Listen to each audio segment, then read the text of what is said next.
What if your favourite movie twist wasn't what you think it is? These are the top 20 movie plot twists that completely broke our brains, from endings that flip the entire story to reveals hidden in plain sight. So, major spoilers ahead, and let's jump straight into it.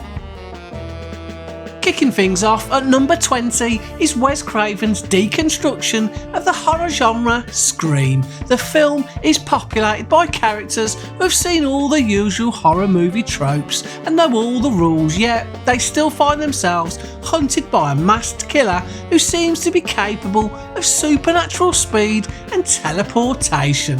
The big plot twist in this, the teleportation, was actually just basic math. There were two killers, Billy and Stu, working in tandem. They used the mass killer persona to provide each other with a perfect alibi, subverting the lone slasher trope that had dominated the previous 2 decades. I wouldn't say this film saved the horror genre by being smarter than the audience, but it's a great example of teamwork makes the dream work.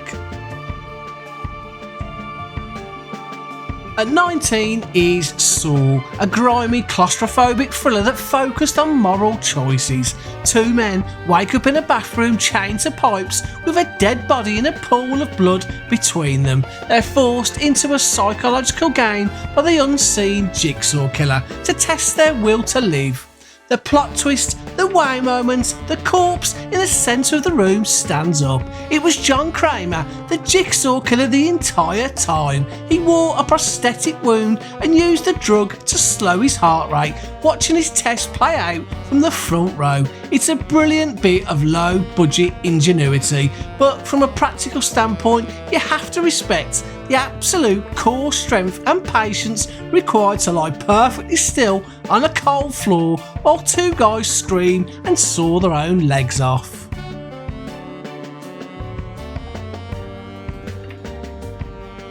An absolute classic at 18 with Planet of the Apes, a landmark piece of sci-fi that served as a mirror for Cold War anxieties. Astronaut George Taylor crashes on a planet where apes have built a civilization and humans are treated like mute animals. Taylor spends the film fighting for the superiority of human intelligence. The plot twist, the sight of the charred Statue of Liberty on the shoreline reveals that it isn't a distant planet, it's Earth in the distant future. Humanity wasn't replaced by aliens, we wiped out ourselves in a nuclear holocaust and the apes simply inherited the ruins. It remains one of the most sobering I told you so moments in cinema history. It turns out we didn't just fumble the bag, we blew up the bag.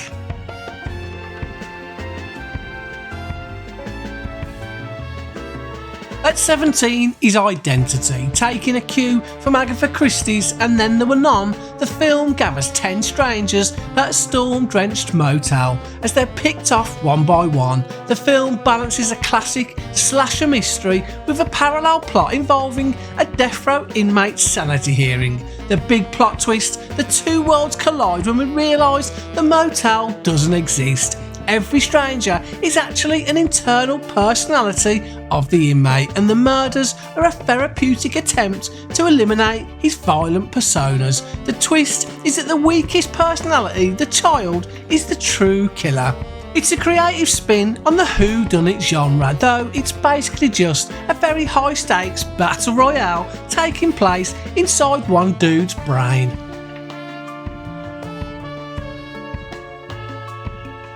Christian Bale takes method acting to new extremes in The Machinist at 16. This film is a literal physical manifestation of guilt. Trevor Resnick hasn't slept in a year and his body has wasted away to almost nothing.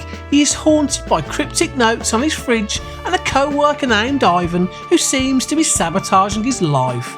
The plot twist, Ivan isn't real. Trevor committed a hit-and-run accident a year prior, killing a young boy. His insomnia is his mind's refusal to rest with a guilty conscience. The Machinist is his brain trying to mechanically process a trauma that he's too afraid to face emotionally. It's a visceral, factual look at the somatic effects of trauma, Also, pro tip, if you haven't slept in a week and you see a creepy guy in a red car, it's probably not a ghost, it's just your brain telling you need to take a nap.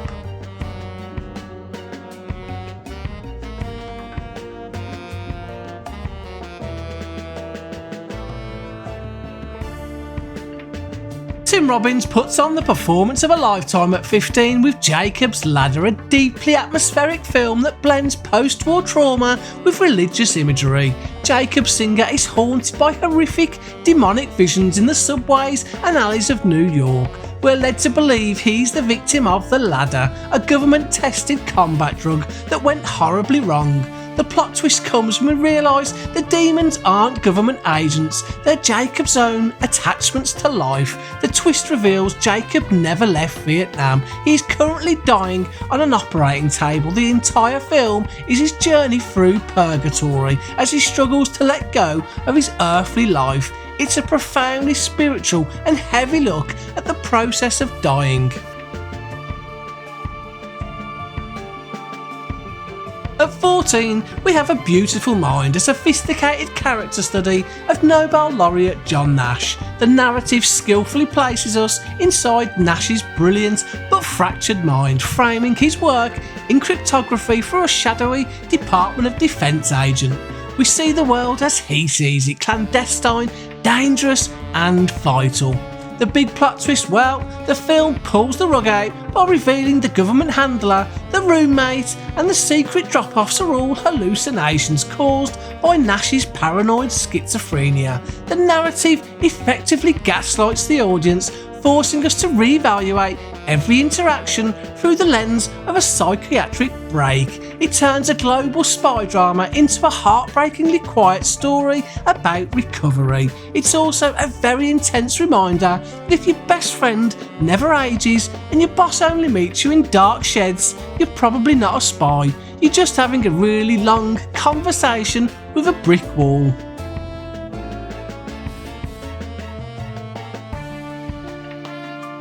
David Fincher explores the life of a man who has everything but feels nothing in the game. Nicholas Van Orton is given a gift by his brother, a live action immersive game tailored to his personality. The game quickly turns into a nightmare that strips him of his wealth, safety and sanity. The big twist, after Nicholas jumps from a skyscraper in total despair, he crashes through a glass ceiling and lands on a giant airbag. His friends and family are waiting with champagne. The entire conspiracy was a perfectly timed multi-million-dollar intervention to make him appreciate life again. It's a fascinating look at psychological profiling, but let's be real, if my brother put me through 3 days of simulated kidnapping and poverty for my birthday, I wouldn't be hugging him, I'd be calling my solicitor.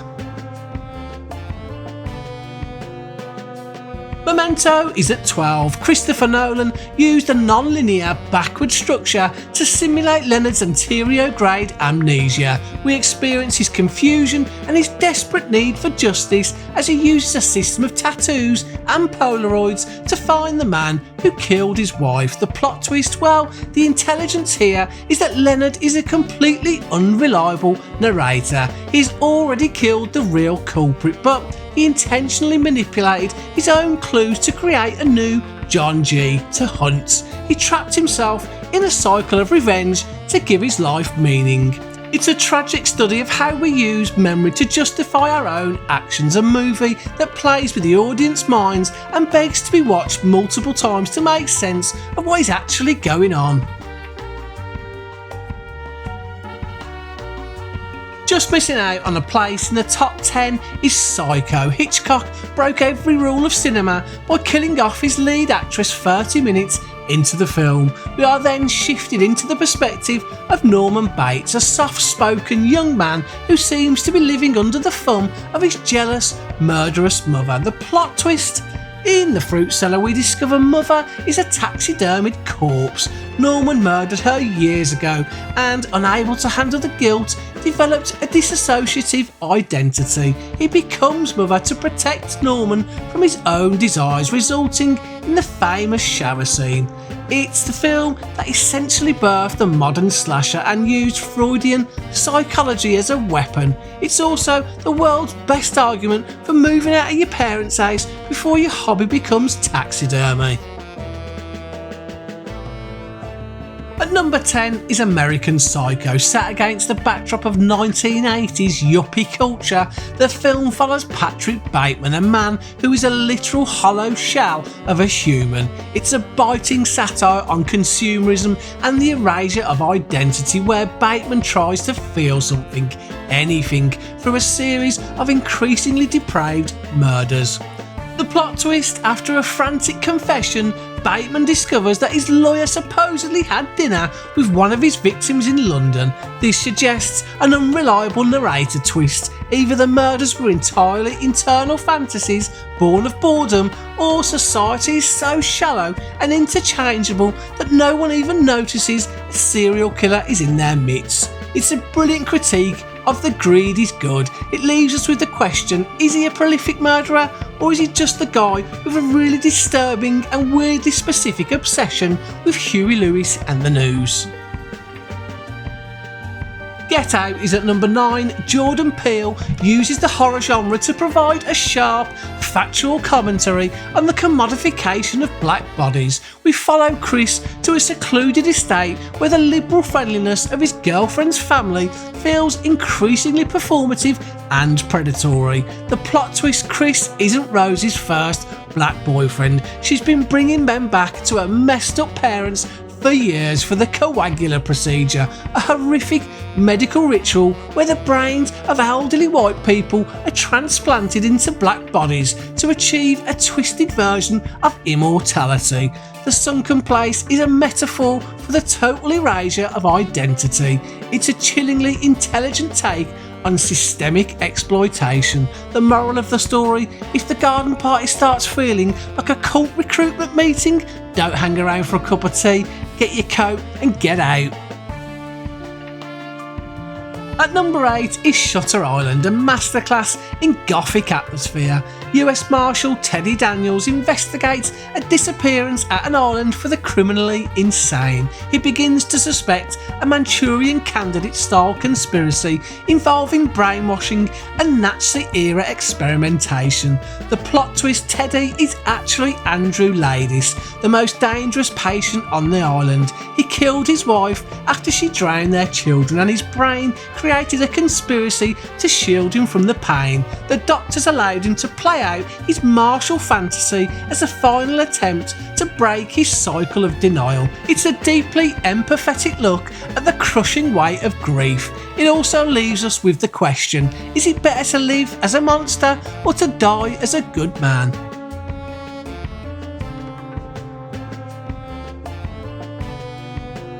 At 7 is The Prestige. Christopher Nolan's masterpiece isn't just about magic, it's a cold examination of obsession, following two rival illusionists, Robert Angier and Alfred Borden, as they dismantle their lives to perfect the transported man. The film itself is structured like a trick. The setup, the performance and the prestige. The intelligence of the plot twist lies in the duality. Borden was actually a set of identical twins who lived a shared life, sacrificing their individualities for the craft. Angier, unable to find a solution, turned to science, using a Tesla machine to create a new clone of himself every night, only to drown the original. It's a haunting look at the cost of art. Also, imagine being so aggressively petty that you'd rather commit daily self-homicide than just admit your rival is better at card tricks. The Mist is at number 6. Based on a Stephen King novella, the film examines how social structures collapse under pressure. A group is trapped in a grocery store by creatures in a thick mist. David Drayton tries to lead his group to safety, eventually deciding that a quick death is better than being eaten alive. The plot twist? Well, seconds after David shoots his son and his friends to spare them the horror, the mist clears. The military rolls in with flamethrowers and tanks, rescuing everyone. If David had waited just a few more seconds, they would have all survived. It's a nihilistic subversion of the hero saves the day trope. It's the ultimate bad timing award. If it had just waited long enough to check a Twitter feed or a weather app, everyone would be home for dinner. A noir-soaked descent into the heart of darkness 7 is at number 5. Detective Somerset and Mills hunt a serial killer who uses the 7 deadly sins as a framework for his gruesome moral sermons. The film builds towards an inevitable conclusion that we assume involves a heroic arrest. The plot twist, John Doe wins by delivering the head of Mills' wife in a box. He baits Mills into killing him. This completes the final 2 sins: envy, Doe's envy of Mills' life, and wrath, Mills' reaction. It's a total moral defeat for the protagonists. It's the most intellectual and devastating checkmate in cinema history. 10 out of 10 for mastermind planning. The Sixth Sense is a masterpiece of misdirection. M. Night Shyamalan uses specific colour palettes and camera angles to hide the truth in plain sight. We follow Malcolm Crowe, a child psychologist, as he attempts to find redemption by helping a boy who sees dead people. The plot twist: Malcolm is one of the dead people. He was killed in the opening scene, but his mind refused to accept it until he completed his work with Cole. Every scene where he interacts with his wife or Cole's mother is revealed to be a clever trick of staging where no one actually acknowledges his presence. It's the film that proved audiences want to be fooled if the payoff is earned. It's the only movie where Bruce Willis is just standing around being ignored by everyone for 2 hours.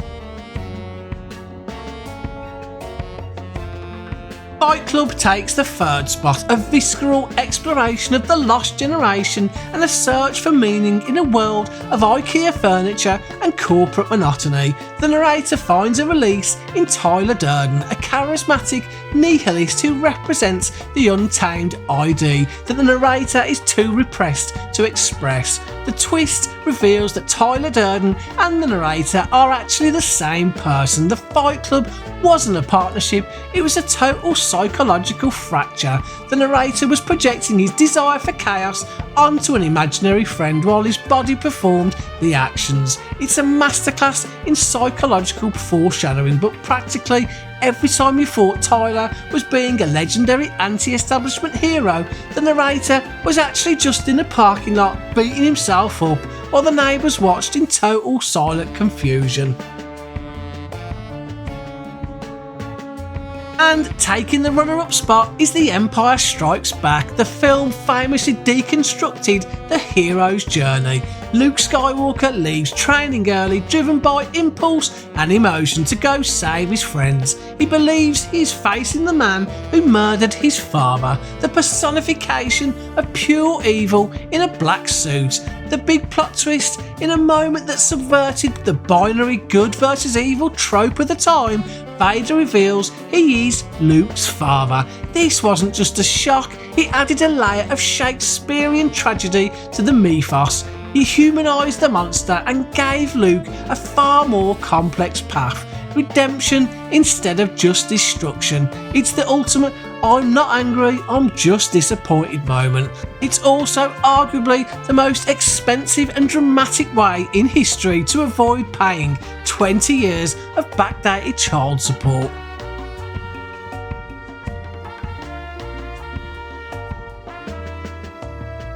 And of course, the number 1 spot goes to The Usual Suspects. The film is built entirely on the power of the unreliable narrator. We listen to verbal Kint, a low-level criminal with cerebral palsy, explain to a detective how a legendary devil-like figure named Kaiser Sose orchestrated a massive shipyard massacre. And the big plot twist, well, as Kint walks away from the station, his limp disappears and his stiff hand becomes fluid. The detective realises the entire story, names, places and details were fabricated by Kint using words he saw on a bulletin board in the office. hint is Kaiser Soze. It's a brilliant tribute to the art of storytelling and the ease with which we can be manipulated by a good yarn. The moment that cigarette is lit and the car pulls up, it's the greatest see you later suckers in movie history.